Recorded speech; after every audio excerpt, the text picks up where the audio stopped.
Use करा जाता है नंबर ऑफ वैल्यूज़ को सिक्वेंशियल ऑर्डर में प्रिंट करवाने के लिए, और सिक्वेंशियल ऑर्डर असेंडिंग में भी हो सकता है, डिसेंडिंग में भी हो सकता है।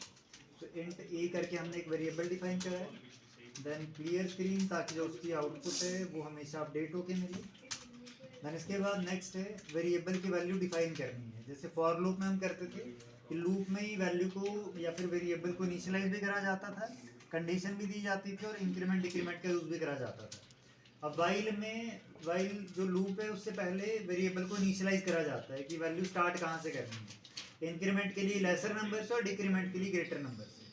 सो इज इक्वल्स टू 1। देन उसके बाद में वाइल लूप, और लूप का यूज़ करा जाता है स्पेसिफिकली कंडीशन डिफाइन करने के लिए।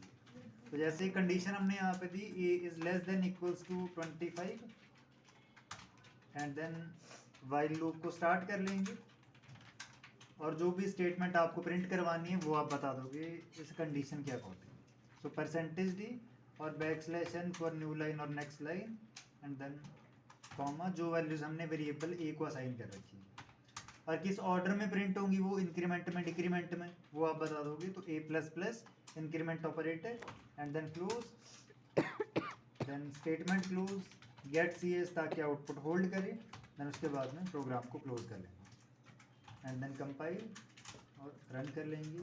सो वैसे हमारे पास में वैल्यूज प्रिंट होके आ जाती हैं फ्रॉम 1 to 25।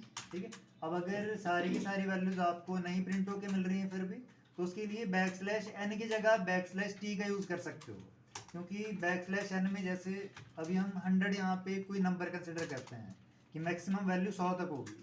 ठीक है, तो वहाँ पे आपको लास्ट वाली रिजल्टिंग वैल्यू को शो करेगा, सारी की सारी नहीं शो करेगा, क्योंकि रिजल्ट में आपको जो एरिया मिल रखा है वो इतना सही है, स्पेसिफाइड है। तो उसके लिए \n की जगह \t का हम यूज़ कर लेंगे, और \t का मतलब है टैब जितने स्पेस से वैल्यूज़ को सेपरेट करना। तो आप एक साथ में वो सारी की सारी वैल्यूज़ को प्रिंट करवा सकते हो, चाहे वो इंक्रीमेंट ऑर्डर है चाहे वो डिक्रीमेंट ऑर्डर है। अब डिक्रीजिंग में भी करना है तो आप स्टार्ट करोगे यहाँ से ग्रेटर नंबर में से, और कंडीशन को चेंज कर लेंगे उसके अकॉर्डिंग जहाँ से आपने वेरिएबल को इनिशियलाइज करा है। So greater than equals to like 1, और प्लस प्लस की जगह पे यूज़ करा जाएगा then minus minus for decrement operator. तो कंपाइल एंड देन एरर। तो उसी तरह से आपके पास डिक्रीमेंट ऑर्डर में वैल्यूज आ जाएगी। अब इसमें भी अगर हमने कंडीशन तो सेम यूज़ कर रखी है, पर ऑपरेटर जो है इंक्रीमेंट की जगह डिक्रीमेंट है, डिक्रीमेंट की जगह इंक्रीमेंट ऑपरेटर है, तो इस तरह की गार्बेज वैल्यूज ये हमें शो करेगा, जो कि हमारे प्रोग्राम से इनका कहीं पे भी कोई लिंक नहीं है। ठीक है, तो ये भी डिपेंड करता है कि आपने कंडीशन सही से यूज़ करी है जो वेरिएबल की वैल्यू के मुताबिक, इनिशियलाइजेशन के मुताबिक, और वहाँ पे आपका वेरिएबल मैच नहीं कर रहा है, ठीक है, इसके साथ इंक्रीमेंट डिक्रीमेंट ऑपरेटर के साथ, तो उस तरह की गार्बेज वैल्यू फिर आपको एज अ रिजल्ट यहाँ पे मिल जाएंगे। और वैसे ही अगर डिक्रीमेंट में आपने कंडीशन लगा रखी है और यूज़ कर रहे हो, मतलब इंक्रीमेंट में कर रहे हो और डिक्रीमेंट की कंडीशन लगा रखी है, तो वैसे ही वो भी आपको same as a result garbage values provide करेगा। ठीक है, क्लियर हो गया? फॉर लूप और वाइल में फिर डिफरेंस बता सकते हो कि क्या डिफरेंस लगा आप लोग को? जो फॉर लूप हमने यूज़ करी और वाइल जो हमने अभी यूज़ करी, क्या डिफरेंस है इनमें? है तो दोनों रिजल्ट तो सेम ही दे रही है, सिक्वेंशियल ऑर्डर में वैल्यूज़ को प्रिंट करना, पर डिफरेंस क्या लग रहा है आपको कि क्या डिफरेंस है दोनों में? टी लगाया गया सर। है सर टी लगाया गया इसमें।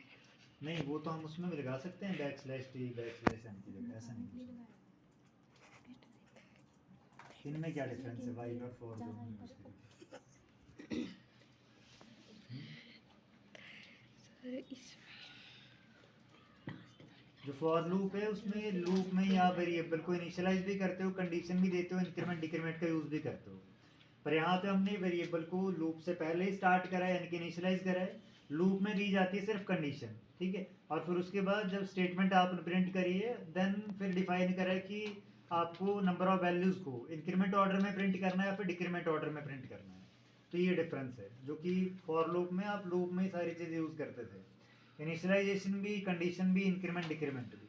वही यहाँ पे डिफरेंट वेज में यूज़ करा जा रहा है, डिफरेंट स्टेप्स में यूज़ करा जा रहा है, कि लूप से पहले आप यहाँ पे इनिशियलाइज कर दे रहे हो वेरिएबल को, लूप में सिर्फ कंडीशन, और स्टेटमेंट के बाद में फिर इंक्रीमेंट डिक्रीमेंट का यूज़ करा जाता है, और इंक्रीजिंग ऑर्डर और डिक्रीजिंग ऑर्डर। ठीक है, क्लियर हो गया?